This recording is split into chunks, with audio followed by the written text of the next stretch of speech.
favor, le agradezco.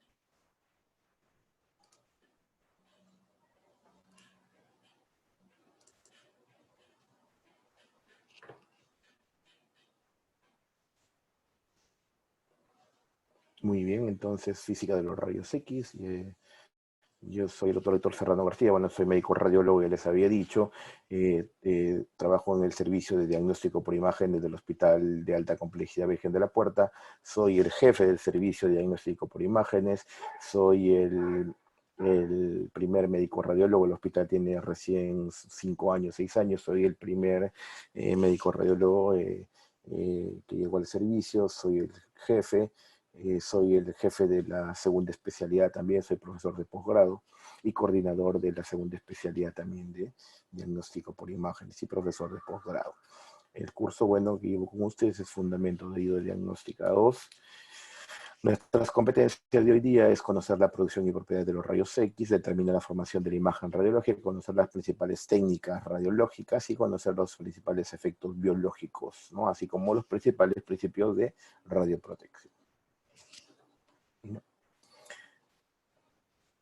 Así como los principales principios de radioprotección. Entonces, nosotros tenemos que siempre partir, como les había dicho, por la historia, ¿no? Y la historia siempre nos va a demostrar o nos va a informar o nos va a decir cómo es que existe el punto de partida, ¿no? Y los rayos X fueron descubiertos en forma accidental. O sea, quiere decir que no hubo un trabajo, no hubo una investigación, no hubo algo que estuviese dedicado a la búsqueda de estos rayos X, ¿no? Entonces, el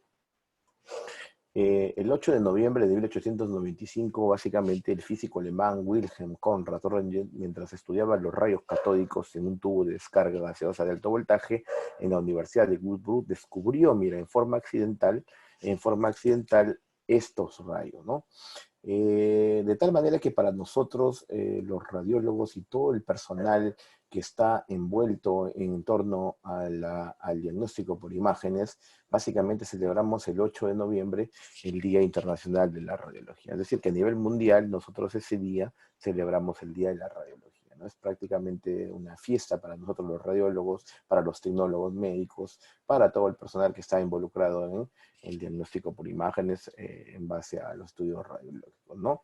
Ese es, básicamente era un tubo que estaba en una caja negra, básicamente emitía una luz fluorescente, ¿no? Y Conrad Röntgen se daba cuenta que a pesar de que estaba en la oscuridad, emitía una luz fluorescente, ¿no?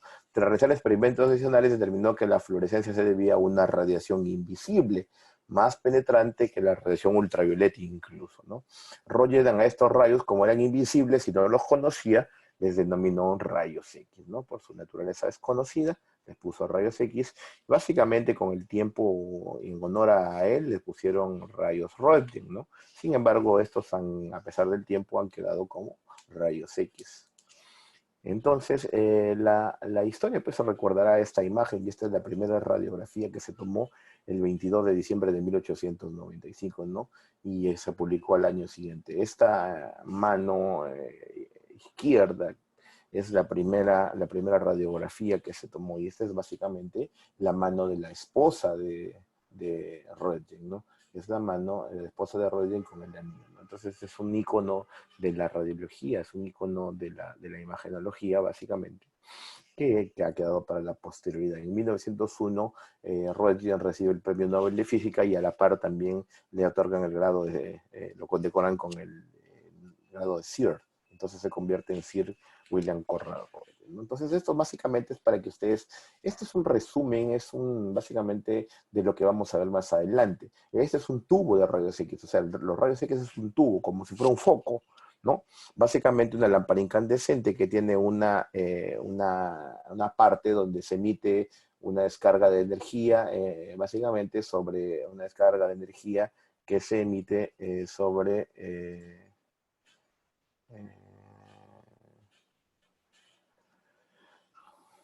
ya, que se emite básicamente desde una parte del tubo hacia otra parte. Esta parte se llama cátodo, que básicamente va a ser compuesta por un polo negativo hacia una parte positiva que es el ánodo. este ánodo básicamente recibe esta descarga eléctrica que va a estar compuesta por electrones. Este grupo de electrones se llama básicamente el fotón.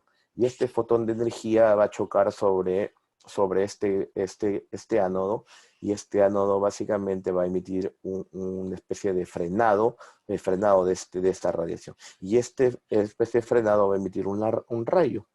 Y este rayo del frenado básicamente es el rayo X. Y este es el rayo que va a ir directamente sobre el órgano que yo quiero explorar, ¿no? Sobre el órgano que yo quiero explorar, que acá podría estar la persona echada, que podría ser el tórax, puede estar parado y puede ser el brazo, el codo, la pierna, el cráneo, qué sé yo, ¿no? Entonces, básicamente eso es lo que producen los equipos de rayos X.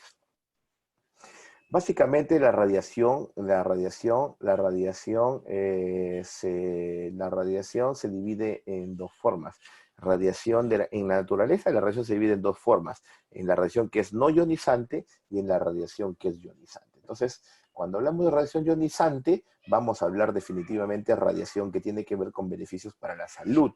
Radiación básicamente desde los rayos X hasta los rayos gamma, básicamente que tienen que ver estos con rayos X, que tienen que ver con imágenes, con rayos gamma, que tienen que ver básicamente con radioterapia, ¿no? Entonces, pero tenemos el otro espectro de ondas, ¿no? De ondas electromagnéticas, de radiofrecuencias, ¿no? Básicamente acá tenemos las líneas de alta tensión, las líneas eléctricas, tenemos las ondas de la radio y televisión, las que normalmente estamos nosotros expuestos, las ondas de las líneas de celular, que están básicamente colocadas en los techos, tenemos la luz visible, los focos que tenemos en los techos, en las paredes, ¿no? Entonces, básicamente esto está colocado a lo que estamos expuestos normalmente, ¿no? Entonces, estas radiofrecuencias se permiten, básicamente son radiaciones no ionizantes, no tienen nada que tengan que ver con cambios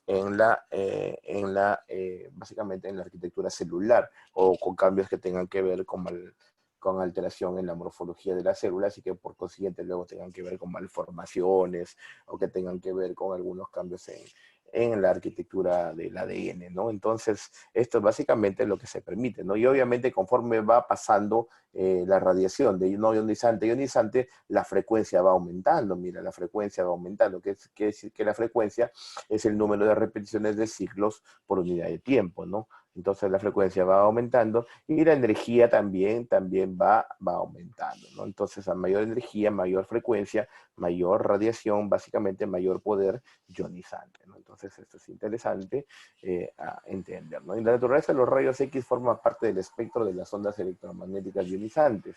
Básicamente no puede ser reflejado por los lentes, quiere decir que si nosotros usamos nuestros anteojos, los rayos X igual lo atraviesan básicamente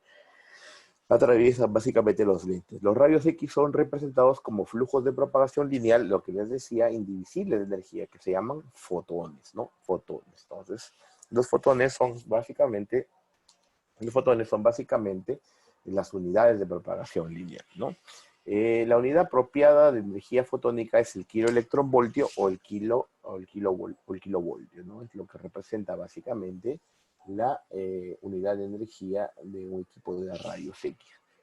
Pero ¿cuáles son las propiedades de los rayos X? Las propiedades de los rayos X son capacidad de atravesar la materia orgánica. Mira, ¿cuántas veces nosotros hemos ido de viaje? ¿Cuántas veces hemos estado por sitios donde básicamente hemos pasado con un maletín, o nuestra maleta de viaje ha ido siendo explorada por unas máquinas donde ellos prácticamente la observan, la ven, ¿no? Esos equipos, esos aparatos donde nuestra máquina es evaluada, explorada, son equipos básicamente de rayos X.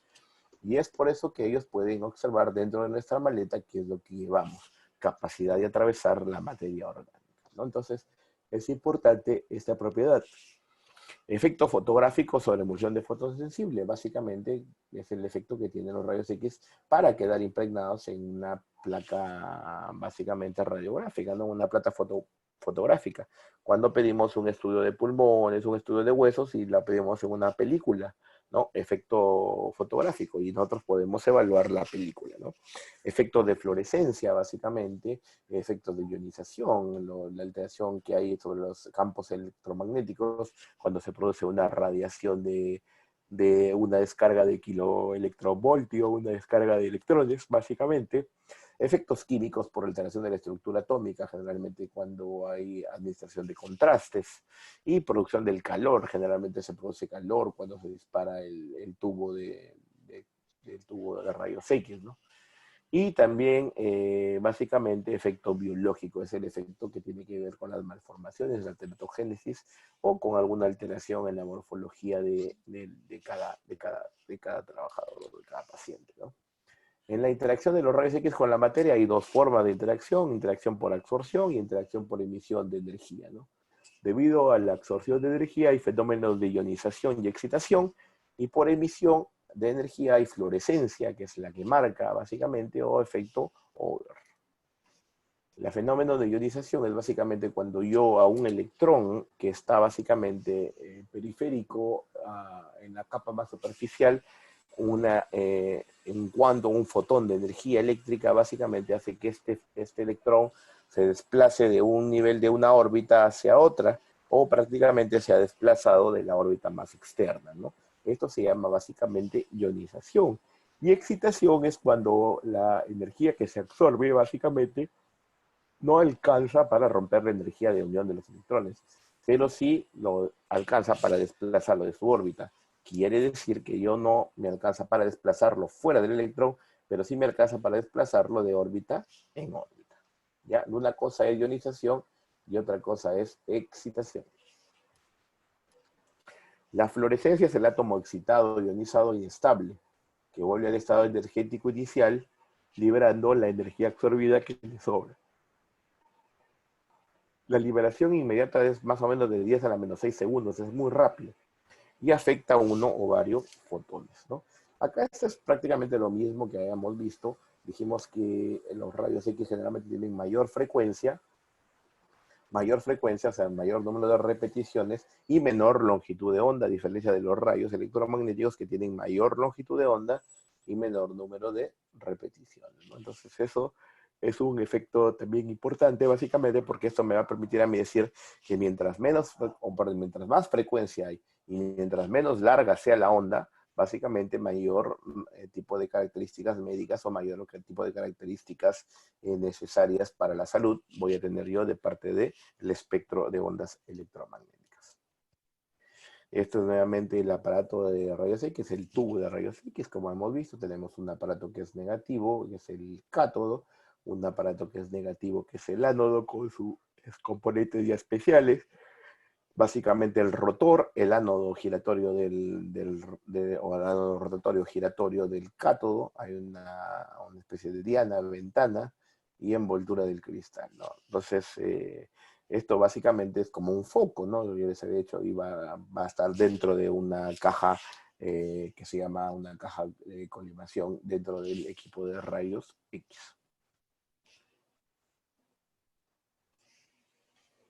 Este es un esquema de lo que prácticamente está compuesto el tubo de rayos X. Una parte positiva que se llama cátodo, perdón, una parte negativa que se llama cátodo, básicamente con unos filamentos, y una parte positiva que se llama ánodo, que básicamente tiene un ánodo, el ánodo giratorio. Y básicamente lo que les había dicho, del cátodo hacia el ánodo se hace el disparo de tomas Fotones. de sí, claro, no, lo que va son fotones básicamente, pero esto es una carga, acuérdense que es una carga de electrones, ¿ya? O sea, esto es carga, esto acuérdense es carga negativa, ¿ya? Carga negativa, ¿ya? Entonces lo que tiene carga negativa son electrones, acuérdense, carga negativa de electrones, que como unidad horizontal se llama fotón, ¿ya? Lineal de transmisión, acuérdense es fotón, pero la carga que va del cátodo siempre es el electrón, ¿ya? Electrón más o menos choca acá con el ánodo giratorio y surge un efecto que dijimos que era el efecto talón o el efecto talón, ¿no? Y este obviamente es el haz útil de rayos X que va a ir directamente hacia la persona o hacia el órgano que yo quiero evaluar, ¿no? Hacia la persona que yo quiero evaluar, ¿no? Entonces, eso es lo interesante y es básicamente un esquema reducido, ¿no? Entonces, el cátodo es el polo negativo, consta de uno o dos filamentos. Antes era monofilamento, ahora ya no hay casi monofilamento, todos son de dos filamentos. Tiene una aleación de tungsteno y torio, que aumentan la eficacia, por eso acá está, emisión de electrones, claramente, emisión de electrones, y prolonga su vida, ¿no? Son pequeñísimos, muy pequeños, miden 2 milímetros a 1 centímetro. Básicamente está cargada negativamente, lo cual dirige los electrones hacia la mancha focal del ánodo, que es positivo. Hay que acordarnos que lo negativo siempre va a ir hacia lo positivo que se atrae, ¿no? El tungsteno, por el cual está compuesto, tiene 3 características que son y lo hacen único. Su conductividad térmica es prácticamente igual a la del cobre para facilitar la disipación del calor, que es lo más importante, porque al momento que hay un disparo hay una tremenda liberación de calor. Tiene un número atómico de 74, por lo que su núcleo es grande, proporcionando una gran eficiencia en la producción de rayos X. Es un número atómico muy importante, grande, y su punto de fusión es 3410 grados centígrados. Por lo tanto, tiene una gran resistencia al calor, ¿no? Para que se derrita tiene que haber más de 3400 grados y eso es, pues, imposible, ¿no? El ánodo, en cambio, el ánodo, en cambio, es digamos, es uy, perdón. El ánodo es la parte donde, va a ser la parte donde se recibe la parte de los electrones. El ánodo es la parte positiva, ¿no? Aumenta más la resistencia, perdón, que me adelante. Ahí está, es el polo positivo. El ánodo blanco en radiología convencional es de tungsteno también, ¿ya? Y básicamente en mamografía es de molibdeno. Los equipos de mamografía es de molibdeno, ¿ya? En equipos pequeños donde el kilovoltaje y la corriente, básicamente el miliamperaje, son bajos, el ánodo puede estar fijo, generalmente ánodos estacionarios. Sin embargo, en los equipos grandes ya no, necesito un ánodo más estabilizado, un ánodo giratorio, ¿no? El ánodo debe tener 3 características, básicamente conductividad térmica, necesita tener calor, necesita disipar el calor, ¿no? Para que pueda ser mucho más parejo, tiene que tener un número atómico alto, y básicamente un punto de fusión también alto, ¿no? Un punto de fusión alto. Esas características son importantes, básicamente.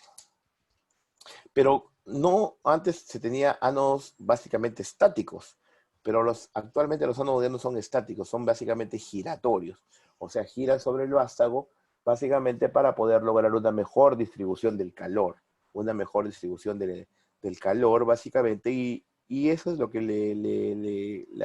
la circunferencia, la morfología de la circunferencia le permite al momento de girar, básicamente al momento de girar, le permitió obviamente hacer una distribución mucho mejor del calor que se emite en este tipo de equipamiento, ¿no? Entonces, los equipos ahora actualmente vienen con dos ánodos, incluso con 2 ánodos giratorios, ¿no? Esto es básicamente el tubo de rayos X. Ahí está el ánodo giratorio, básicamente acá está el filamento de tungsteno. Este es el ánodo que dispara el cátodo, ¿no? Ánodo giratorio. La producción de rayos X, cuanto más alto es el voltaje, o sea, cuando más yo le doy kilovoltaje, cuanto más alto es el voltaje, mayor es la velocidad de los electrones. Se produce rayos X de longitud de onda más corta.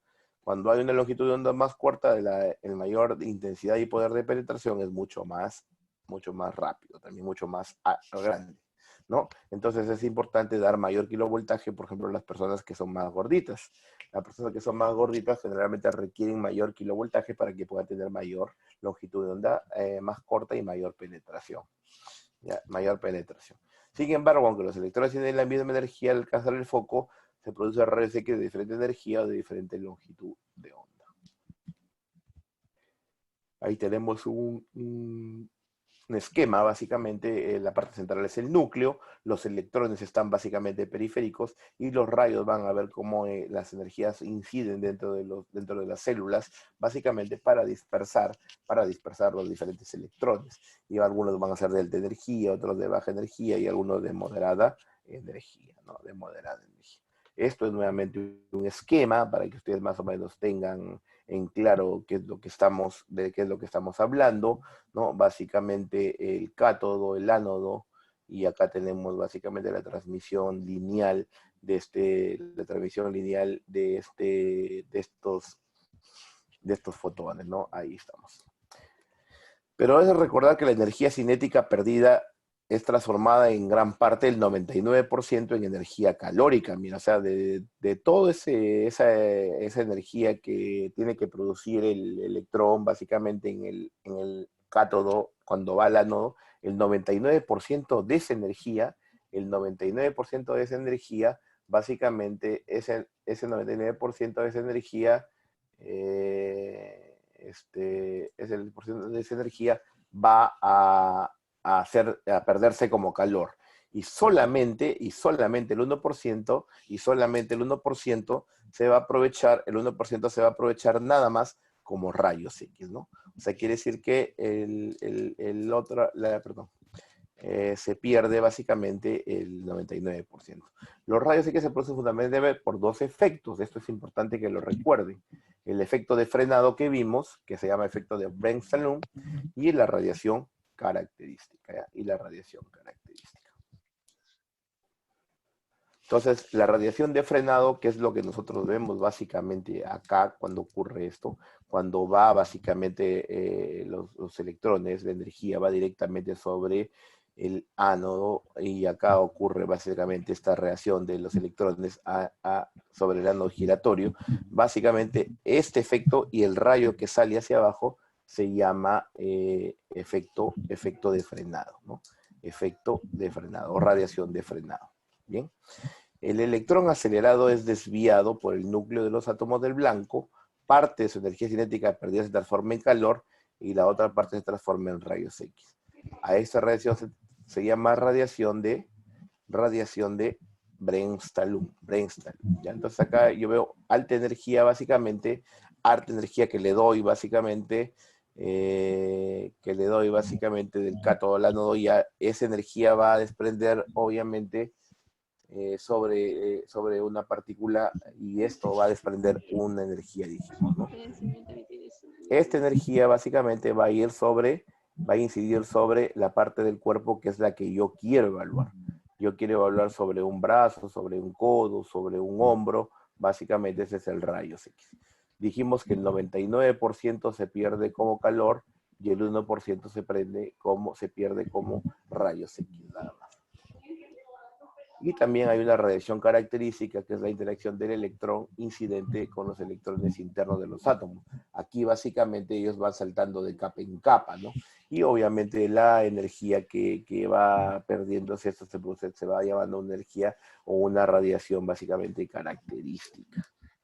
Entonces, dijimos que el 99% se pierde en calor y 1% en rayos X. De este 1%, el 95% va al paciente. El 3% se pierde en radiación secundaria y el 2% en la imagen o la película, si es que yo logro depositarle.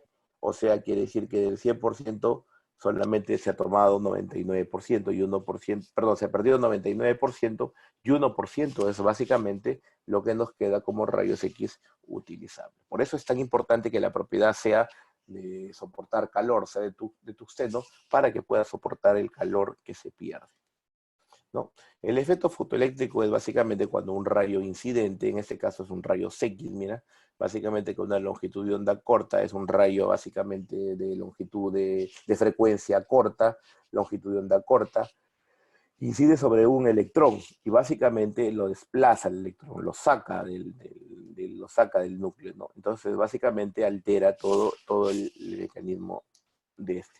Y el efecto Compton es cuando también un rayo incidente básicamente no solamente saca un electrón, sino que condiciona sobre este electrón un ángulo básicamente para que se va a llamar el ángulo de deflexión.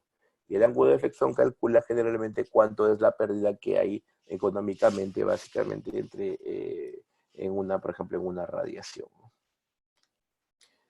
Entonces, básicamente es así como se emite la radiación y así como se forman las imágenes. Una vez que ya hemos tenido nuestra adecuada técnica para tomar, sobre todo los cuidados necesarios para poder tomar tener una técnica adecuada, o saber dar una explicación de cuando una placa está penetrada, de cuando una placa tuvo mucho miliamperaje, de cuando una placa no tuvo la rotulación correcta, no tuvo la técnica adecuada, nosotros tenemos que pasar obviamente al sistema digital ahora, ¿no? La radiografía ahora es digital, en tiempo real.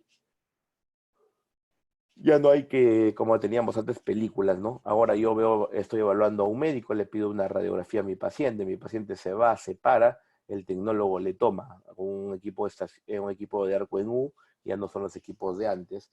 El tecnólogo lo procesa nuevamente la película, lo procesa el disco, y el disco queda listo acá en el internet para que el médico, el radiólogo lo procese, o en todo caso se lo envía a otro colega en otra unidad, ¿no?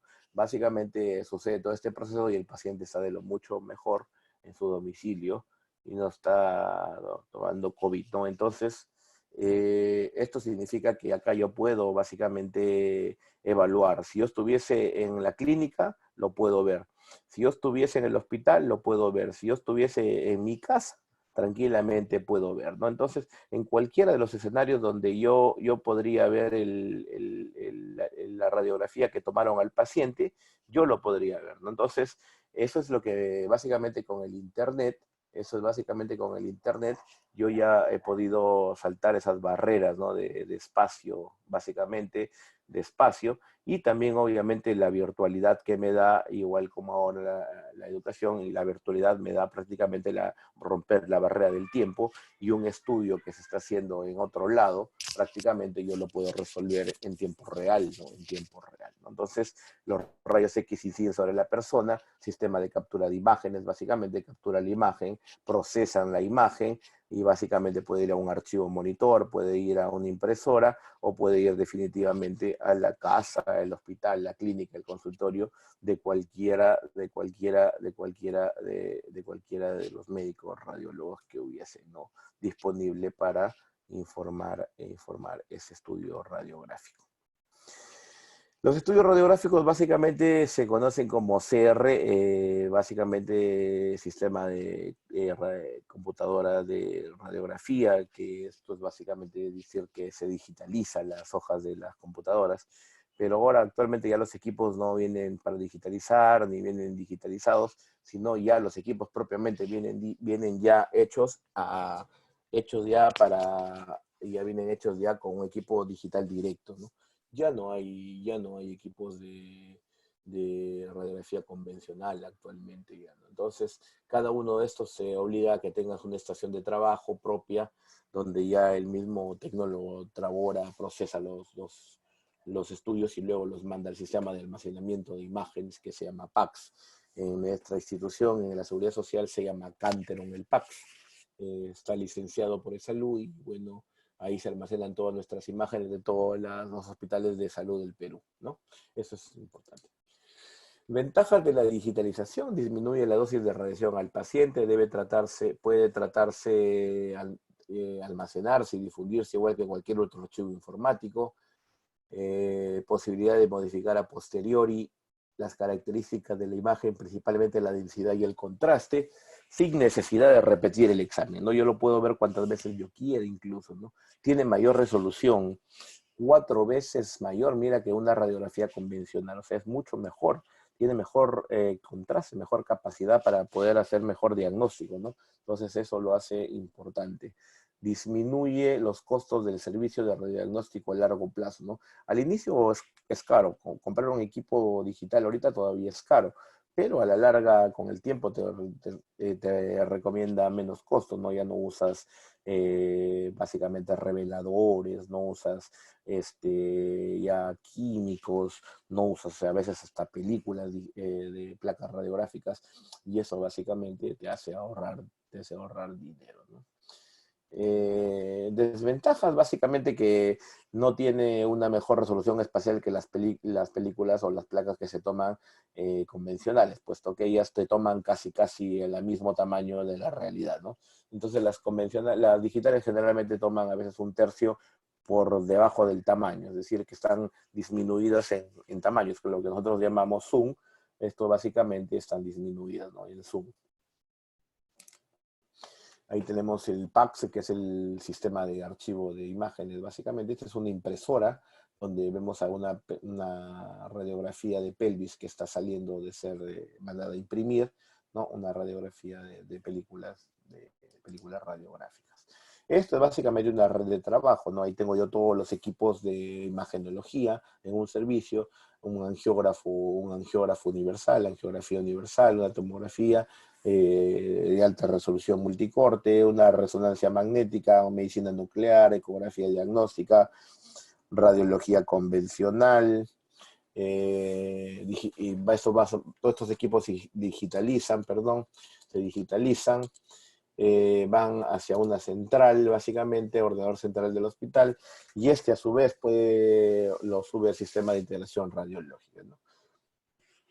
Y esto, a su vez, el sistema lo puede subir a una clínica, lo puede mandar a conexión al nivel del satélite, y eso lo puede ver en el PACSA a nivel de cualquier otra clínica, si es una clínica internacional o nacional, o lo pueden mandar, o lo puede ver el radiólogo en su casa, como yo, que estuve viendo ahora las tomografías del hospital de la tarde de pacientes COVID, ¿no? Entonces, yo estoy aquí en mi casa, los tecnólogos estuvieron trabajando, tomando tomografías a pacientes hoy día en la tarde, y yo, bueno, como ya no hay radiólogos hoy día por la tarde, están de cuarentena, en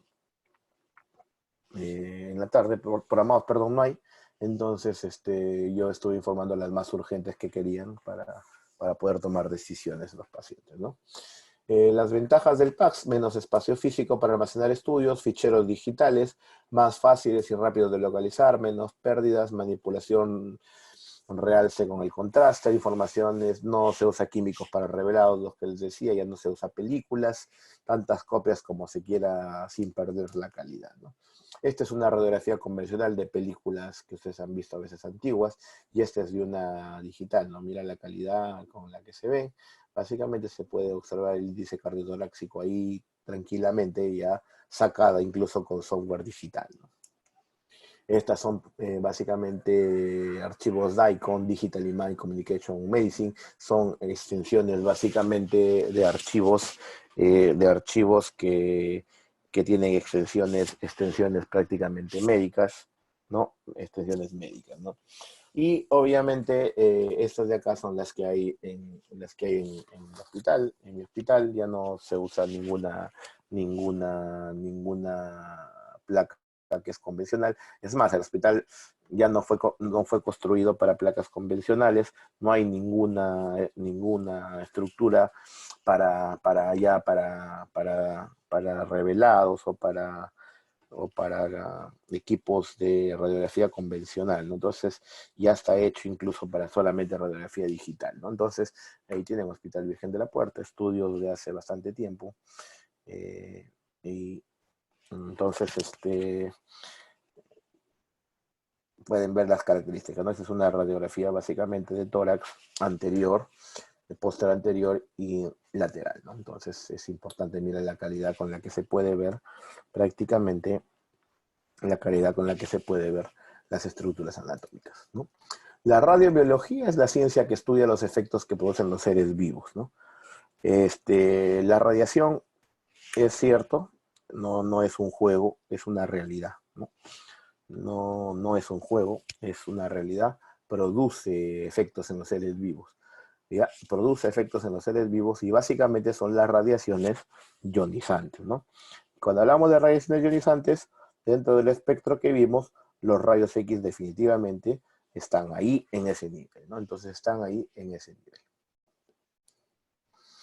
Los efectos biológicos que producen los rayos X básicamente son absorción y dispersión.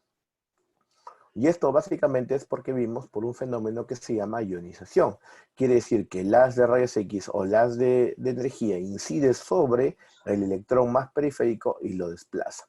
La ionización vimos que puede ser que desplace de una órbita a otra órbita, o la de la órbita más externa la saque generalmente, ¿no?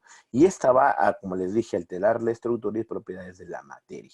En este caso va a alterar, obviamente, las estructuras de la célula. y básicamente de la célula del núcleo. Y en el núcleo básicamente va a alterar al nivel del ADN, ¿no? Donde están los cromosomas, básicamente el citocromo P450. Daño celular, nuevamente, acá vemos, generalmente a nivel del ADN, a nivel del ADN. Puede haber un daño básicamente de ruptura de alguna cadena del ADN o alguna reparación a veces mal hecha, ¿no? Una reparación de estas mal hechas, básicamente,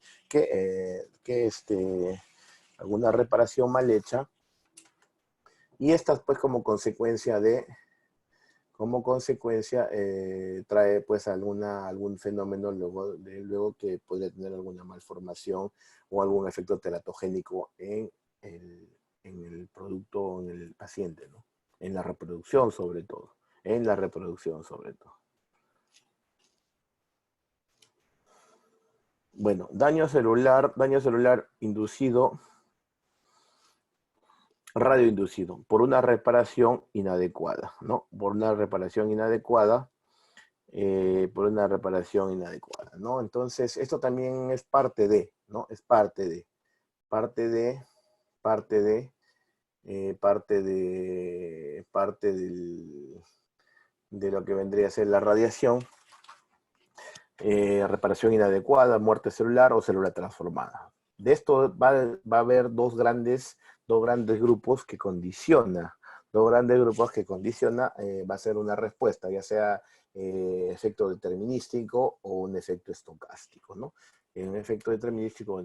Y entonces el efecto estocástico básicamente es probabilístico y el efecto determinístico es no probabilístico. Entonces, cuando hablamos de un daño probabilístico, estamos hablando de un daño estocástico o aleatorio, y cuando hablamos de un daño probabilístico, estamos hablando básicamente de un daño determinístico, ¿no? De un daño determinístico. Entonces, el daño estocástico aleatorio es aquel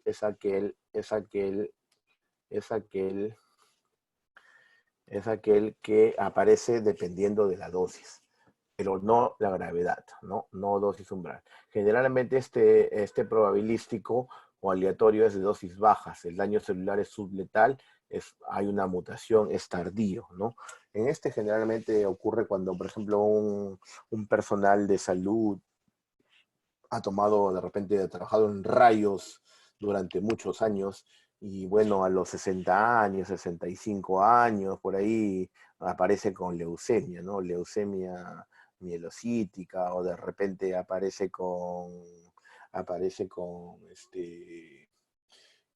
con un enema tiroides, por ejemplo, ¿no? Entonces acá probablemente esto probablemente pueda ser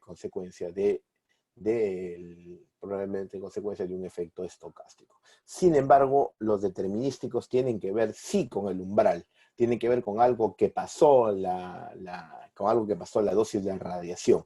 Eso corresponde a daños muy graves, mayor gravedad, ¿no?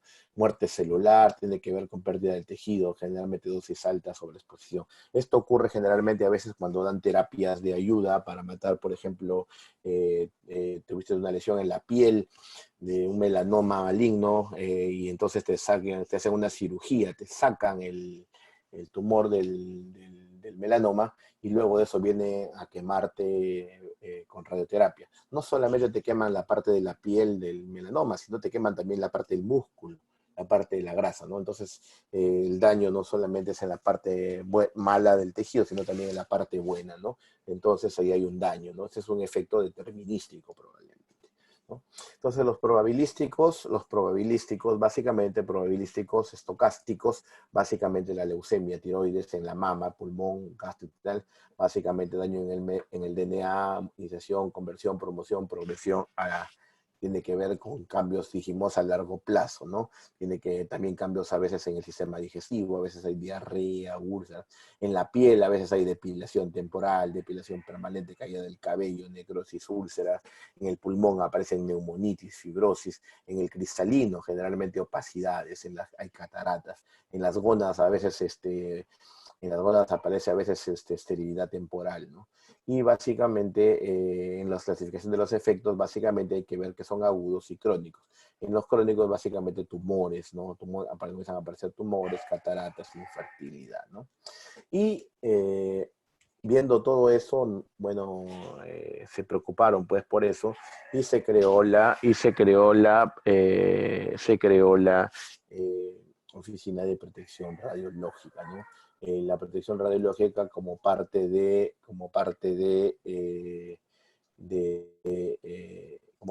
la radiología, como parte de aquello que tiene que ayudarnos a cuidar de las radiaciones, ¿no?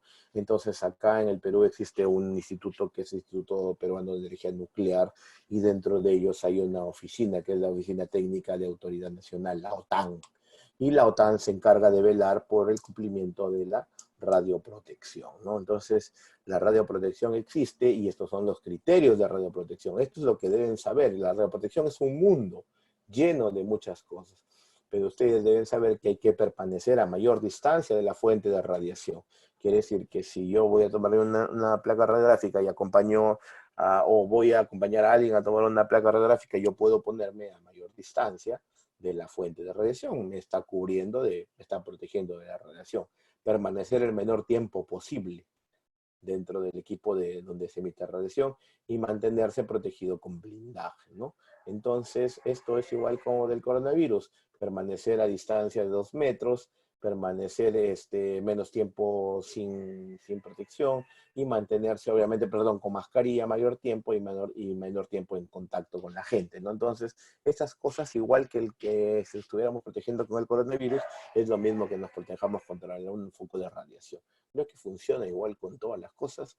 Entonces, acá, por ejemplo, hay ratios, cuántos silivers por hora absorbemos y en cuanto a la distancia, ¿no? Es lo más o menos lo que trabaja y lo que se absorbe, lo que trabaja un tecnólogo tomando estudios radiográficos. Estas son básicamente las ropas de protección, mandiles de plomo que usan básicamente los tecnólogos, collarín de plomo para proteger la tiroides, básicamente lentes de plomo para proteger el cristalino, la córnea. Sobre los lentes que yo uso también puedo usar lentes plomados que son especiales para gafas graduadas que tienen medidas, básicamente. También uso mandiles de plomo como soleras o como biombos para protegerme. También uso equipos de protección básicamente para procedimientos especiales en radiología intervencionista y fluoroscopía. Cuando vayamos a tomarnos un estudio radiográfico en cualquier centro de diagnóstico, ustedes van a ver este símbolo. Este símbolo es básicamente un símbolo que advierte que en este sitio se está emitiendo radiaciones ionizantes, y que significa que puede haber daño y riesgo para la vida. Básicamente efectos osteocásticos, efectos estocásticos o efectos determinísticos. Básicamente estocásticos hacia larga data.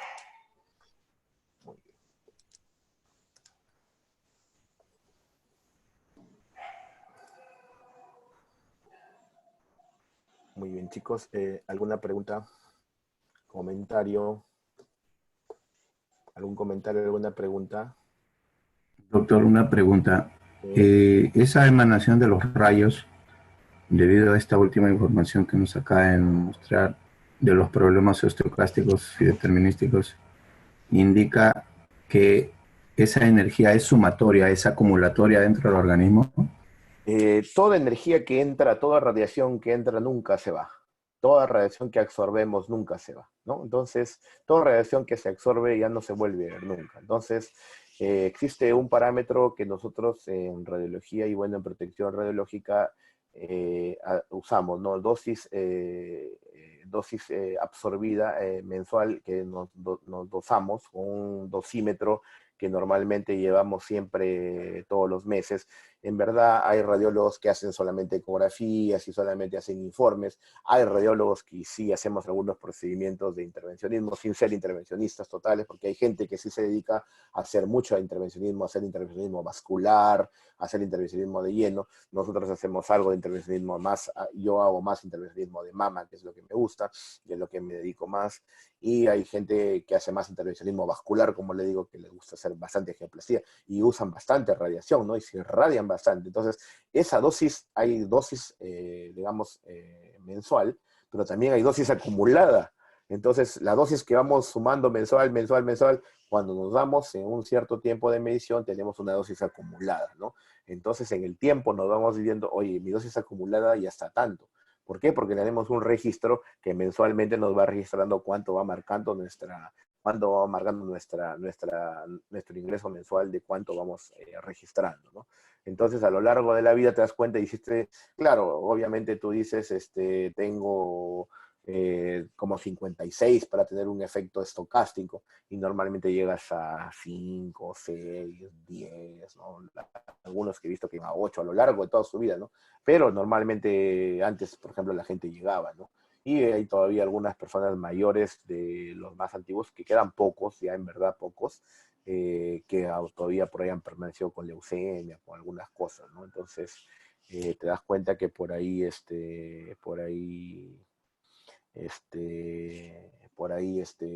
no había mucha cultura de radioprotección, ¿no?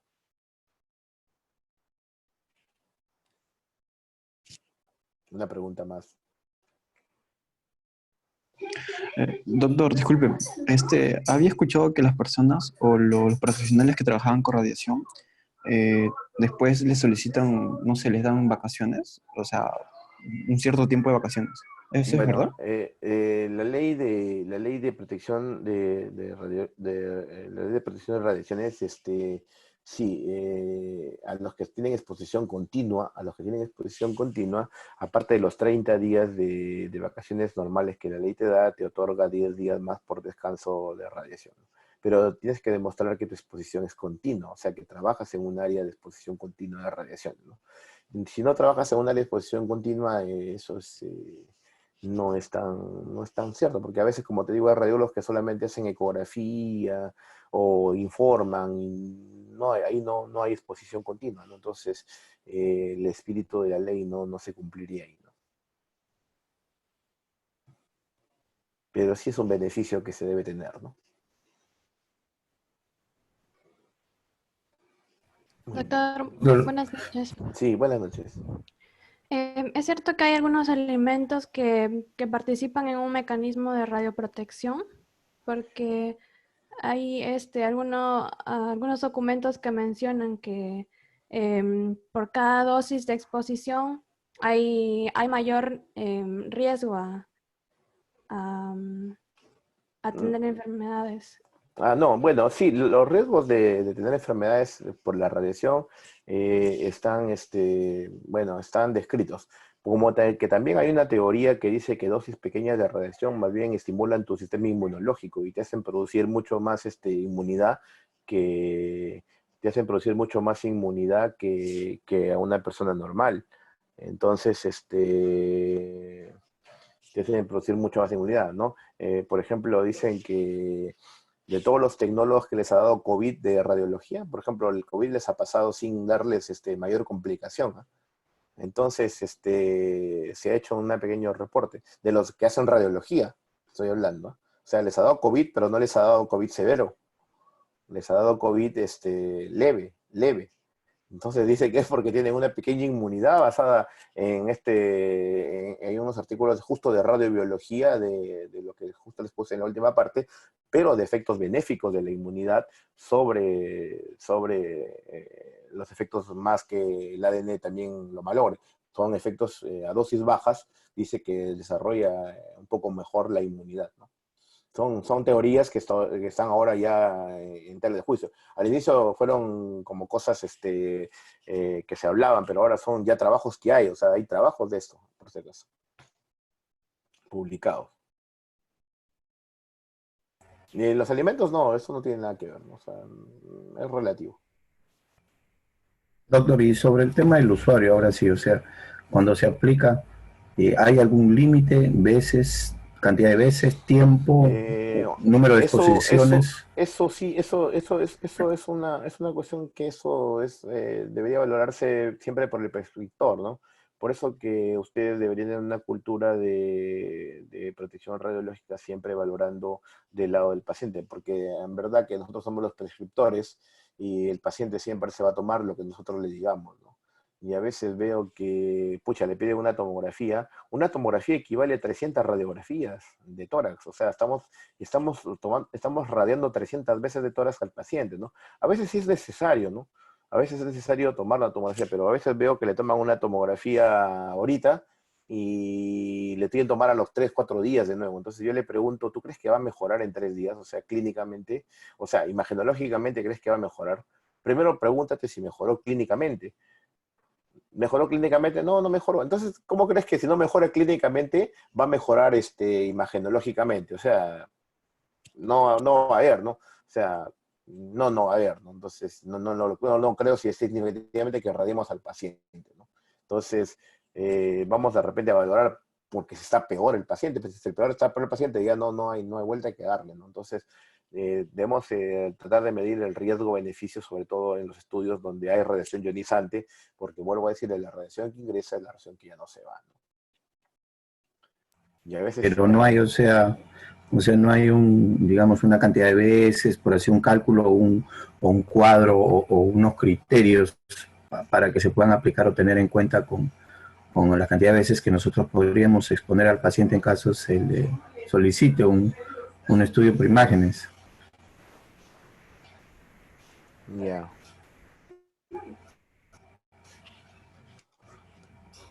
ya, claro, claro. Entonces, no, pero eso va a valorarse de acuerdo al criterio clínico. O sea, si yo le saco una imagen hoy, vamos a suponer, se movió o no está clara la imagen, le vuelvo a solicitar, el paciente se lo vuelven a someter al rayo X, ¿no? Por una fractura, de repente el ángulo no fue el apropiado, le vuelvo a solicitar hasta cuántas veces existe o existe o no un criterio de exposición para esto. Y por el otro lado hay otro tema, por ejemplo, en la salud ocupacional, cuando un trabajador, digamos, va a postular a un puesto de trabajo por una empresa formal con un sistema integrado que le solicita una batería de análisis, dentro de ahí están los rayos X para ver los problemas pulmonares, y este trabajador labora durante 2, 3, máximo 4 meses, tiene un problema, se retira, nuevamente vuelve a postular y otra vez le solicitan la batería de análisis y pasan otra vez 4 o 5 meses y otra vez se retira y otra vez vuelve a postular. No hay, Ay, ay. digamos, No, no, unos claro, criterios o unas ahí no, condiciones, ¿no? claro, no, ahí no, porque más bien ahí hay que cumplir normativas, ¿no? Entonces ahí sí tiene que obligadamente tomarse, ¿no? Eso es parte de la normativa, ¿no? No, ahí no hay un tema, no hay un tema de- no hay un tema, digamos, de riesgo, hemos dicho, es un tema ocupacional, no de seguridad, más bien. Muy bien, chicos, vamos a hacer la segunda parte del otro tema, que es un tema rapidísimo para revisar los otros temas de, de los otros temas de diagnóstico, de los otros métodos de diagnóstico, ¿ya? Vamos a ver rapidito.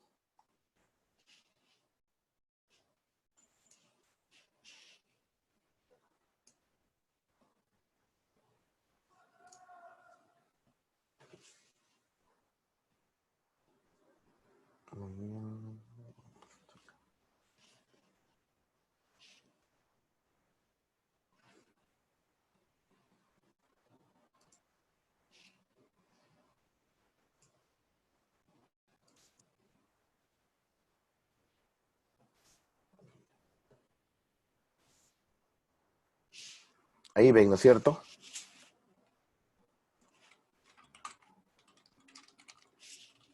Muy bien, entonces vamos a hacer base física.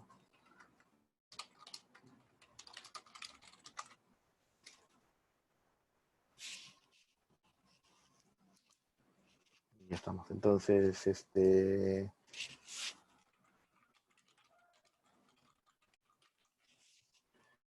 muy bien, conocer las bases teóricas que fundamentan el uso del ultrasonido, tomografía, resonancia magnética, conocer las medidas de protección radiológicas y los efectos biológicos. Bueno, la ecografía ha sido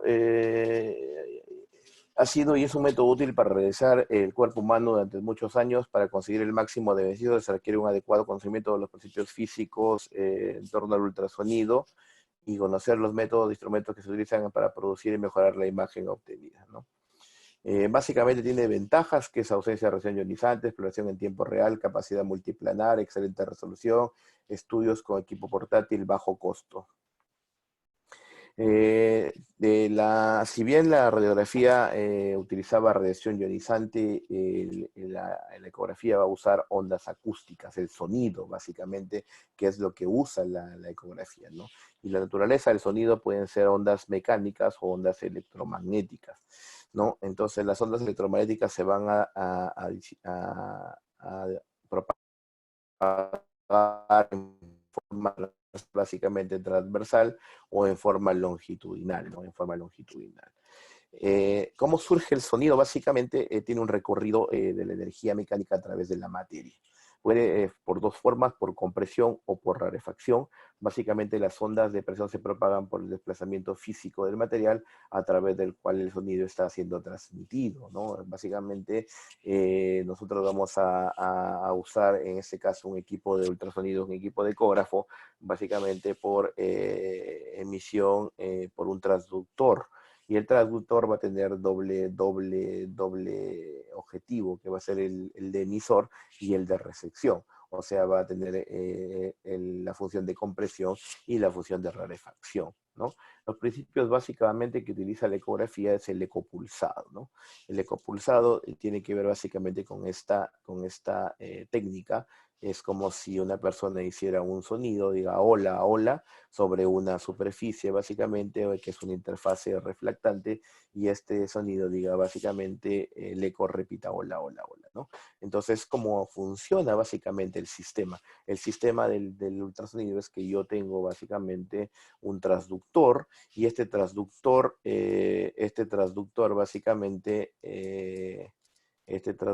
básicamente, me va a hacer a mí, básicamente un efecto de emisor. Va a emitir un sonido sobre la estructura que yo voy a evaluar. En este caso puede ser un hígado, puede ser un riñón, puede ser una tiroides. Básicamente va a emitir un sonido sobre este impulso es eléctrico. Mira, esta parte de acá, con este cable que está conectado a este CPU, básicamente le da el impulso eléctrico, y este impulso eléctrico acá en este transductor va a emitir un sonido, ¿no? Acá hay unos cristales. Estos cristales son generalmente de cuarzo turmalina, y estos básicamente con el impulso eléctrico que viene de acá vibra, hace que vibren estos cristales y emiten prácticamente del impulso eléctrico a un impulso básicamente acústico. Este va a ingresar a través de las interfaces que son básicamente la piel, el tejido celular subcutáneo, el plano muscular, hasta que llegan al hígado, por ejemplo, y obviamente hacen que el sonido llegue hasta el hígado, hacen que refleje la estructura del hígado, y nuevamente el eco pulsado, o sea, el sonido regresa a este traductor. Este traductor recibe el sonido en modo receptor, y este modo receptor nuevamente lo lleva hacia el CPU que está acá.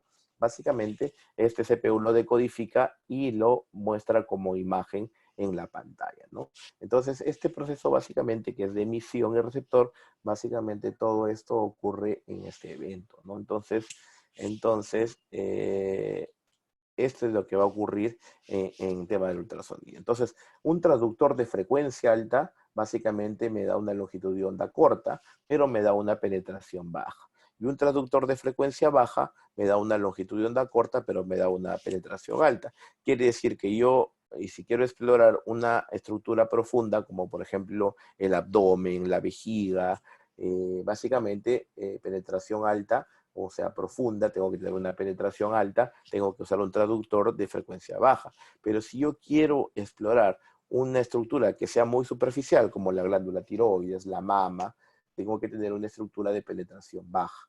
Básicamente voy con un transductor de alta frecuencia. Entonces, eso es como yo puedo escoger, o como yo escojo los transductores que yo quiero explorar los órganos que yo voy a escoger, ¿no? El transductor básicamente del ultrasonido pasa por energía eléctrica, va por energía acústica. el traductor del ultrasonido va por energía acústica y pasa a energía eléctrica, ¿no? Los traductores utilizan este efecto que se llama efecto piezoeléctrico. Básicamente lo que les he descrito se llama efecto piezoeléctrico. Y el fenómeno piezoeléctrico fue descubierto por los hermanos Curie en 1880. Mira cuánto tiempo ha pasado desde que se descubrieron. Le dice, consiste en que determinados cristales, lo que les había dicho de cuarzo, turmalina, blenda, titanio de bario, nylon, sometidos a campos eléctricos, pueden modificar su forma y generar potenciales eléctricos cuando son comprimidos sobre la piel. Así pues, los cambios de polaridad aplicados al traductor producen cambios en el espesor del cristal piezoeléctrico, que es el deformado, hidratándose y contrayéndose. Ello genera ondas de presión mecánicas que pueden ser repetidas al organismo, así también genera pequeños potenciales que atraviesan el traductor cuando se alcanza por ópticos de retorno. Entonces, función de emisor, función de receptor, ¿no? Entonces, eso es importante, básicamente, que conozcan. Les había dicho que traductores de alta frecuencia para baja penetración, traductores de baja frecuencia para alta penetración, ¿no? Entonces, un traductor curvo convexo me sirve a mí para alta penetración, generalmente exploro abdómenes. Traductores de baja frecuencia o lineales me sirve a mí para explorar partes superficiales. Muy bien, entonces, y eso es lo que tendría que ver con respecto a la ecografía. En la tomografía, que es básicamente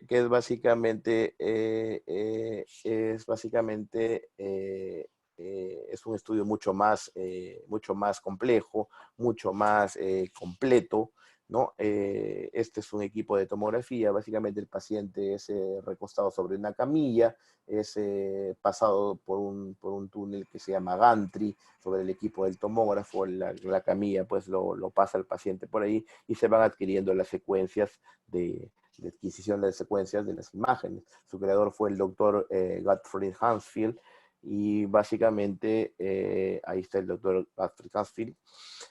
La técnica de rayos X es un equipo que emite radiación ionizante, ¿no?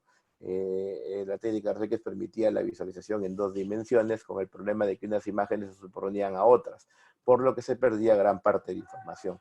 Quiere decir que en rayos X yo solamente puedo ver en 2 dimensiones. Solamente puedo ver en sagital y en frontal.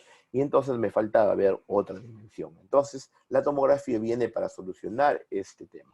La tomografía viene para ver prácticamente imágenes en 3 dimensiones, ¿no? La tomografía me permite a mí ver cortes hasta de 1 milímetro, o sea, puedo ver lesiones muy pequeñísimas, muy pequeñas, ¿no? Estructuras básicamente de 1 milímetro que yo podría ver, ¿no? Esto es prácticamente un corte coronal, donde yo no puedo ver, por ejemplo, el parénquima pulmonar. Sin embargo, en un corte axial, de un corte tomográfico, yo sí puedo definir claramente el parénquima pulmonar, ¿no? Entonces, son ventajas básicamente de la tomografía, ¿no? Ahí tenemos un equipo tomógrafo, puedo ver reconstrucciones de volumen, rendering, el cerebro, básicamente ahí, mira, puedo ver el cerebro tranquilamente, puedo ver cortes axiales del cerebro en reconstrucciones 3D, ¿no? Es una técnica de visualización, ya les dije que utiliza rayos X, o sea, es una técnica de radiación ionizante.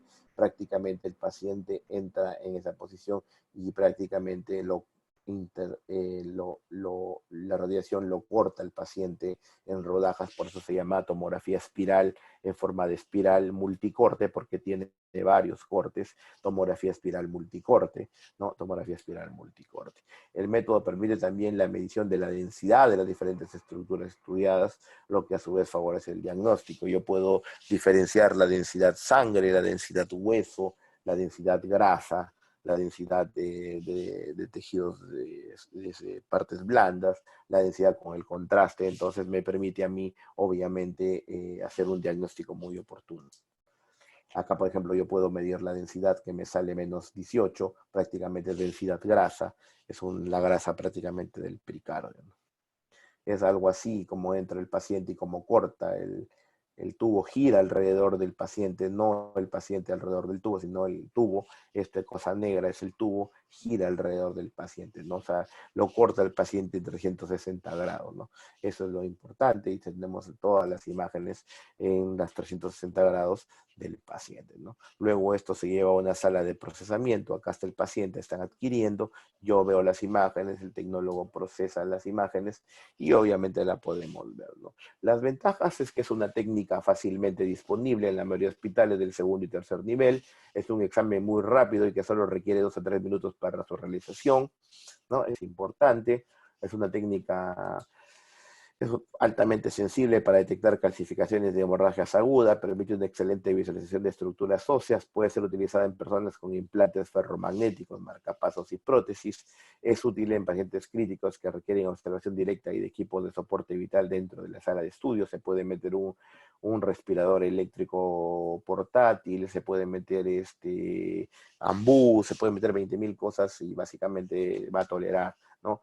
Es una buena técnica, permite guiar procedimientos como biopsia, drenajes y otro tipo de procedimientos, ¿no? Acá yo antes veía solamente en 2 planos, en el plano XY, ahora yo puedo ver en el plano XY y Z, ¿no? En los 3 planos, y yo puedo poner mi aguja que yo quiero hacer una biopsia, por ejemplo, en esta zona, por ejemplo, si quise hacer una biopsia, yo puedo poner mi aguja tranquilamente para planear una biopsia, ¿no? Y ahí está, ¿no? Yo pongo mi aguja prácticamente en esta lesión que yo veo, una lesión hipodensa irregular, quiero biopsiarla, prácticamente mido, hago todos mis cálculos y pongo mi aguja en ese nivel.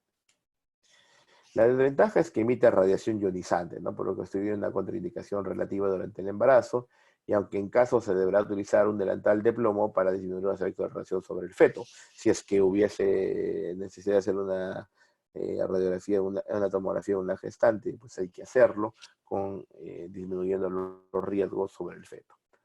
La TS tiene poca resolución al estudiar la fosa posterior del cerebro, generalmente esto es un patrimonio de la resonancia magnética.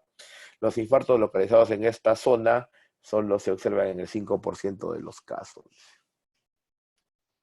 Desventajas: es necesario la colaboración del paciente en equipos convencionales. En equipos helicoidales el tiempo del examen es corto y no necesita inmovilizar al paciente, ¿no? Es muy rápido, de verdad que es demasiado rápido el estudio acá, la adquisición. Desventajas: existe interferencia con estructuras de alta densidad, por ejemplo, ovario en el abdomen, no se debe hacer generalmente porque esto interfiere con el estudio, puede generar artefactos, también con estructuras metálicas como válvulas, marcapasos, prótesis, generalmente a veces hacen también presencia de artefactos. Existen las molestias relacionadas con alergia generalmente al contraste, el contraste es iodado, y generalmente los pacientes a veces presentan presencia de reacciones adversas al contraste al yodo.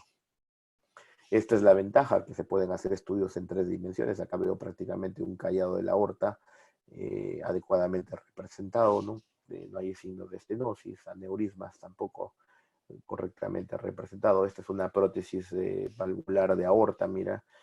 Han puesto una prótesis ahí, una dilatación valvular de aorta, una columna vertebral, reconstrucción en volumen rendering, una tractografía con una pequeña lesión acá a nivel de las vías espinotalámicas laterales, ¿no?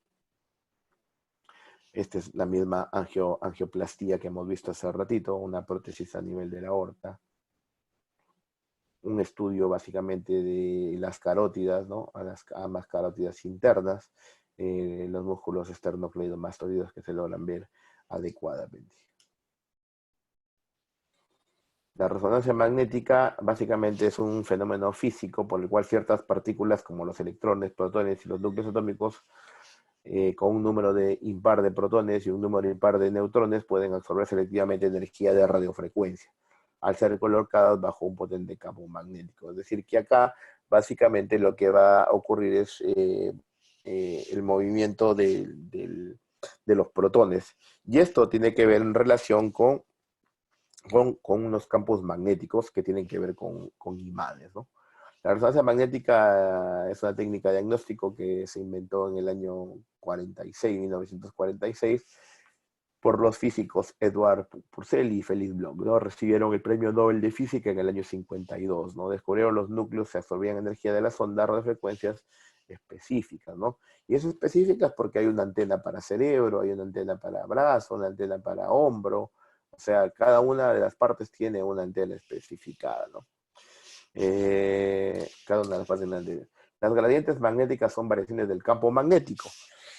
medidas a lo largo de una dirección. Su presencia provoca que las señales de los tejidos presenten frecuencias dependientes de su posición. Ahí tenemos básicamente cómo funciona a largo plazo. Esta es la camilla, acá está el paciente, generalmente entre un gantry con 2 imanes, bobinas de radiofrecuencia, que son generalmente lanzadas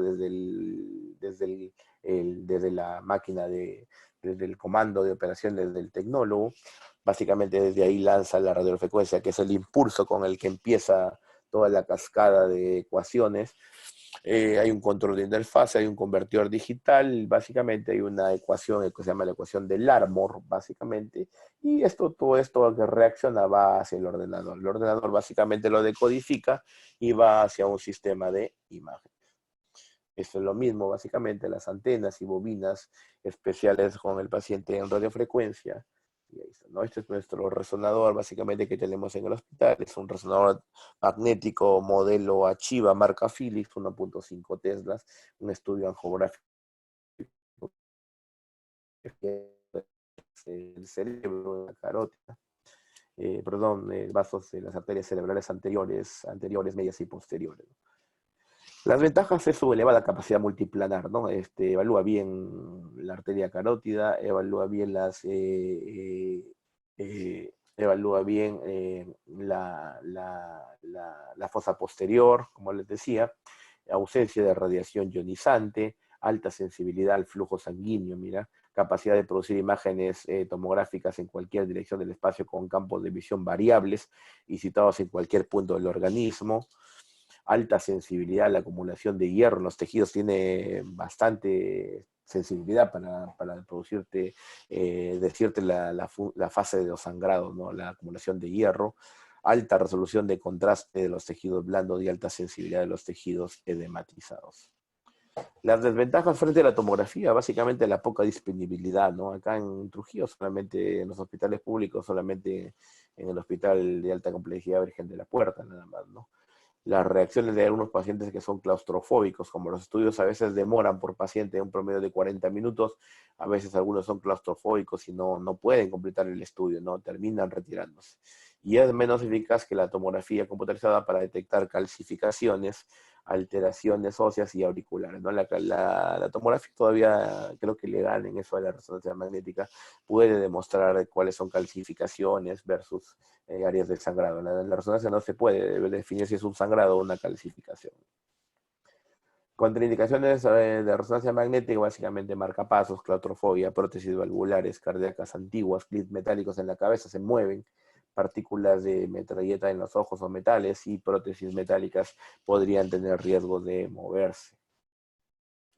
Muy bien.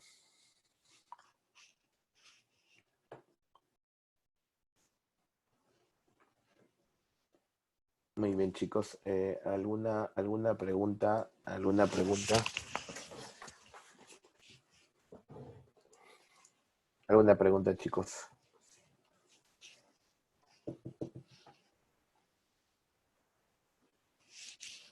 Muy bien. Entonces, ya saben, entonces, la ecografía creo que yo es el método más usado junto con los rayos X de estudios imagenológicos para